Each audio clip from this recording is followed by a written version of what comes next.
한 소년이 동산 위 누지개를 발견했습니다. 소년은 그것을 붙잡고 싶어 나오니 간절했습니다. 그래서 소년은 말 등에 올라타고 그리고 동산 위로 올라갔었습니다. 그러나 올라가 보았더니 누지개는 또 저 널리 펼쳐져 있었습니다. 소년은 다시 산을 넘었습니다. 그런데 이번에는 바다 위에 누지개가 또 있었습니다. 소년은 피곤에 지쳐 울면서 그리고 집으로 돌아왔습니다. 그때는 이미 오둔이 짙게 깔려버린 밤이었기 때문입니다. 그 욕심나는 소년의 이름이 누군 줄 아십니까? 그 유명한 나폴레옹입니다. 그는 정말 호기심이 나는 소년이었습니다. 꾼이 나는 소년이었습니다. 그리고 그 꾼을 이루기 위해서 처절한 인생을 살았던 나폴레옹입니다. 그러나 그의 죽음은 한없이 외롭고 비참했었습니다. 그는 죽은 직전에 그가 남긴 말은 딱 세 마디였습니다. 프랑스, 그리고 군인, 그리고 조세핀. 인생의 헌호가 담긴 아쉬운 찬절규였습니다. 그것은 나폴레옹이 가장 사랑하는 것들이었습니다. 그의 조국 프랑스를 그는 사랑했기 때문에 프랑스라는 단어를 남겼고, 그는 군인 중심으로 또한 그의 신분이 군인이었기 때문에 군인에 대한 애착이 또한 강했습니다. 마지막으로 그의 남긴 이름이 조세핀인데 그와 이혼한 처음 아내 조세핀이었습니다. 천하를 호령하고 소유했던 최고의 권력자, 그리고 두자 이 나폴레옹도 이렇게 헌호하게 삶을 나가냈는데 하물며 도통 사람들의 삶이야 오죽하겠습니까? 세상은 점점 풍요롭고 편리한데 사람들은 왜 점점 허무에 늪에 지금 빠져들고 있습니까? 그것은 인간이 영적인 존재로 창조되었기 때문인 것입니다. 물질이 없었을까? 아닙니다. 배가 고팠을까? 아닙니다. 추위와 더위와 피할 길이 없어서 허무에 빠지는 것이 아닙니다. 오히려 그들은 시대에는 오히려 살기 위하여 그들은 허무에 빠질 시간조차도 없었습니다.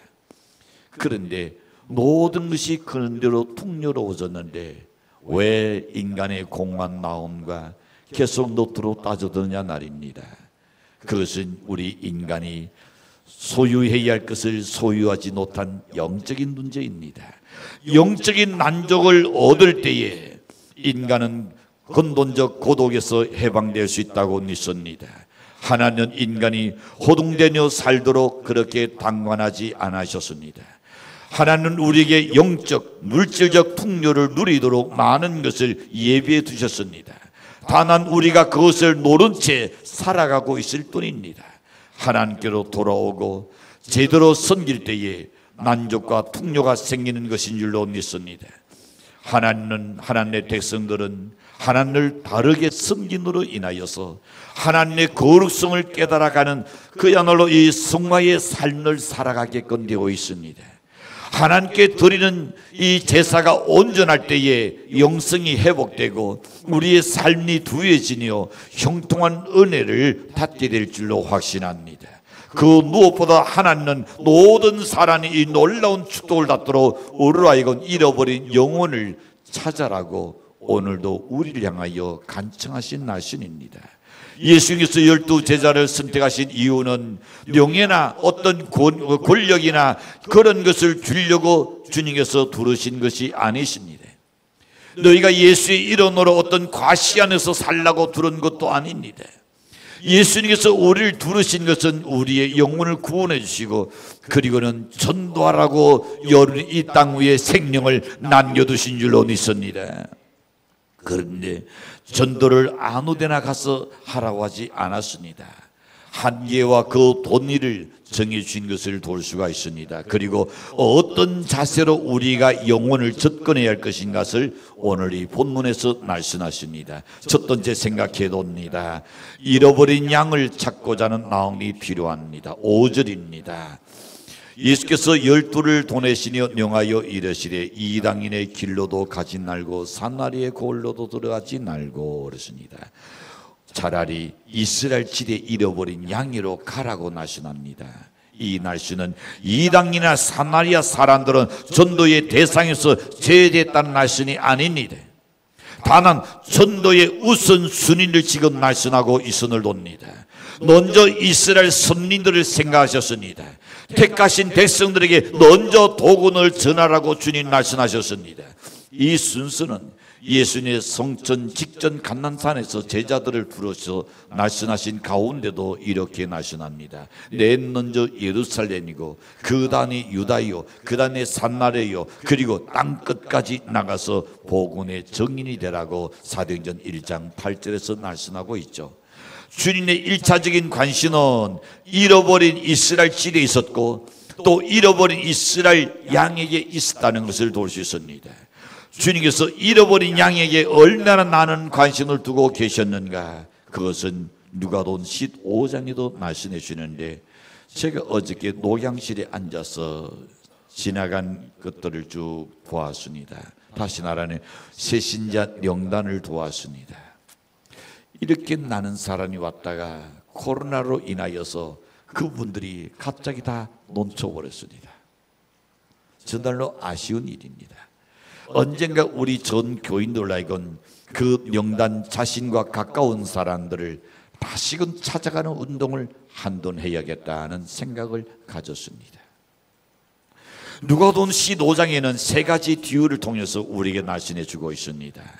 첫째는 잃어버린 양에 대한 비유요, 두 번째는 잃어버린 드라쿠나에 대한 비유요, 세 번째는 잃어버린 아들에 대한 비유입니다. 자, 길을 잃었던 양은 목자를 떠났지만 곧 후회하고 있을 건 사람들입니다. 그러나 그는 얼른 제 발로 걸어올 수 없는 잃어버린 양입니다. 이런 사람은 누군가가 찾아가서 데리고 오는 곧장 교회로 따라 나올 분들입니다. 그래서 우리 주변에 과거에 교회 다니다가 지금 쉬고 계시는 분이 있는가 우리는 찾아 나서야 합니다. 어릴 때부터 때는 학창 시절 때든지 과거에 다녔던 자를 우리는 찾아 나서야 합니다. 예전에 전도되어서 나왔던 자들, 코로나로 인하여서 지금 멀어졌던 자를 다시금 우리는 찾아 나가야 합니다. 새로운 사람 찾는 것보다는 훨씬 더 쉬울 겁니다.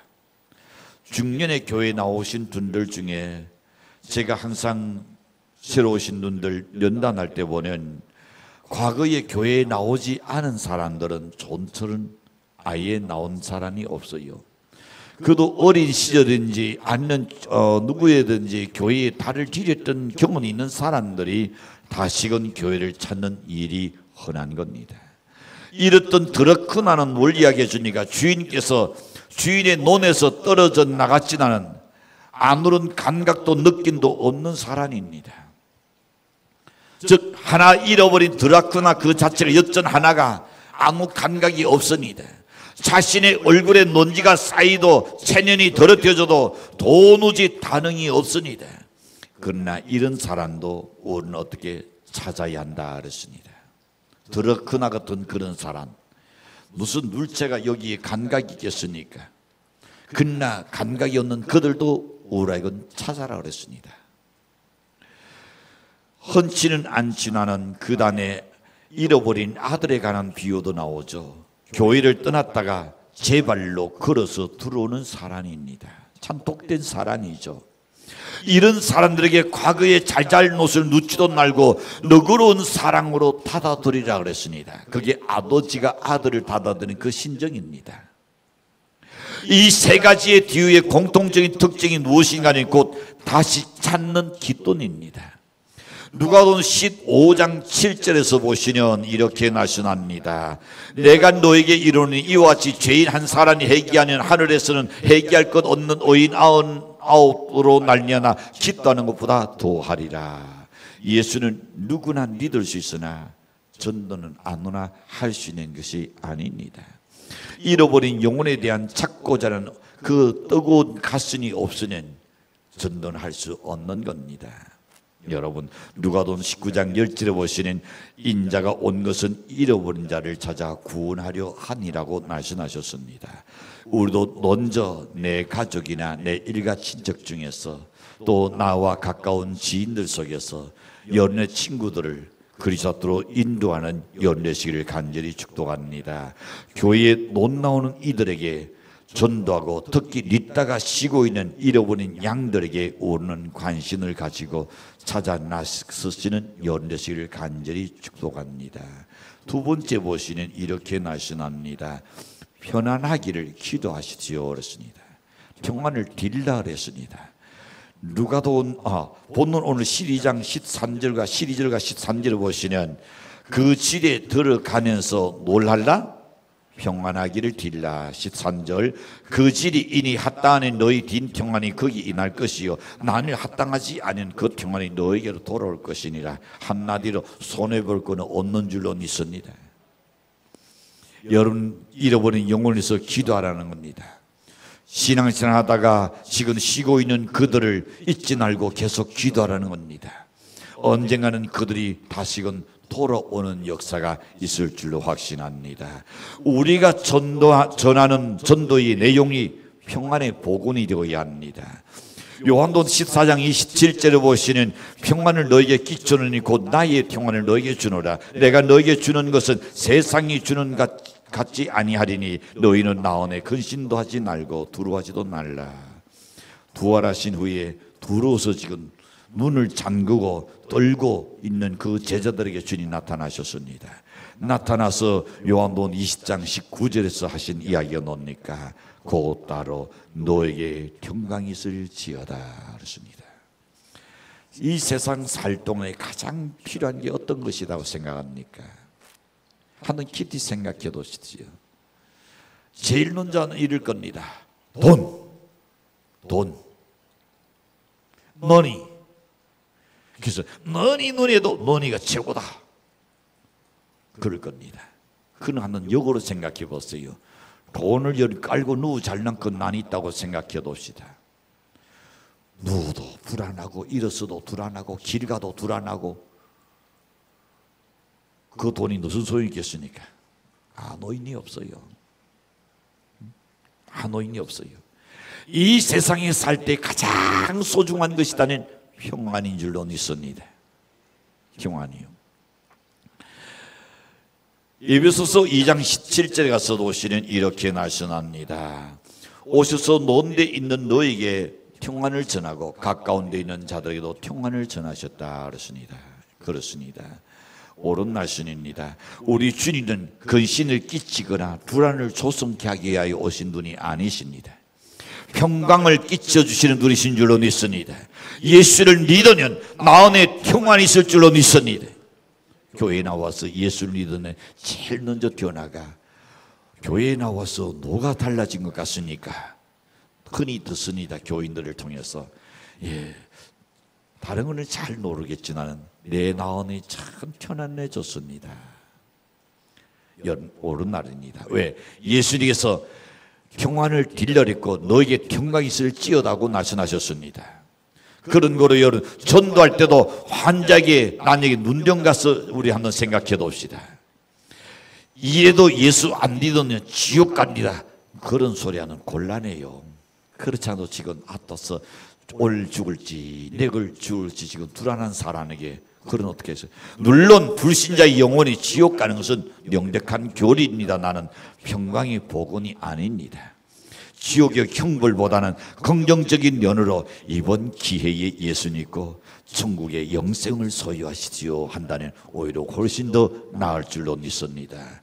교통사고 당한 자에게 찾아가서 신당 가서 이야기합니다. 예수 잘 안 믿더니 벌 받았거든. 우리 동네는 아마 그런 일이 없으라고 생각합니다. 제가 절대 그런 날 해서는 안 된다 했기 때문이에요. 자, 근데 어떻게 목숨 건졌으니 이 난에도 다행이군요. 이번 기회에 아예 주님 영접하시고 우리 나와 함께 열심히 신앙생활 합시다. 훨씬 더 낫지 않아요? 자, 교회에 가자는 아내의 간곡한 부탁에도 불구하고 주일날 자신은 등산을 좋아해서 등산 간 남편이, 그리고 저녁에 돌아올 때는 달록을 뛰어가지고 붕대를 둥둥 가르고 기웃해서 돌아왔습니다. 그때 그 노선을 달아본 아내가, 내가 오늘 교회가 잘 때에 당신이 노라고 말해서 당신은 예수 믿고 천당 가라고 하지 않았어. 그랬더니 벌 받아서 다친 거야. 그렇게 하면 여러분 곤란한 거요. 그건 그 남편을 전도할 수 없는 겁니다. 차라리 그 사람의 처지의 고통을 먼저 이해해 주면서, 하나님께서 당신을 사랑하셔서 이번 기회에 나 당신을 부르는 신호 같아요. 그래도 당신이 그 정도는 천만다행이지. 오히려 위로해 줄 수 있는, 마음의 평안을 줄 수 있는 연대시기를 간절히 바랍니다. 빚지고 주저앉은 자에게, 교인들에게 다 빚지고 주저앉은 그에게 신당을 딱 가서 뭐라고 이야기할까요? 11조 떼어놓고 되는 것이 어디 있나? 당신이 농땅 낭해야 돼. 그런 소리 하면 안 돼요. 그렇지 않아도 지금 하나님 때 지금 11조 지금 떼놓은 것이 마음이 참 불안한데, 이것 때문에 이번에 이렇게 쫄딱 내가 낭해버렸는가, 정말 어려운 당하는가. 안 그래도 지금 고민하고 있는 그에게다가 위로해 줘야지. 오히려 화약을 던지는 곤란한 일이죠. 뭐라고 얘기할까요? 돈은 있다가도 얻는 것이고 없다가도 다시 생길 수 있는 것이 돈입니다. 이번 기회에 우리가 한번 신앙생활을 열심히 하면서 한번 새 출발 해보는 것이 어떻겠습니까? 저도 위에서 기대해 주겠습니다. 그러는 다소간 위로가 되지 않겠냐 말입니다. 예수는 당신을 십자가에 놓다간 사람들을 저주한 것이 아니었습니다. 오히려 저들을 용서를 빌었습니다.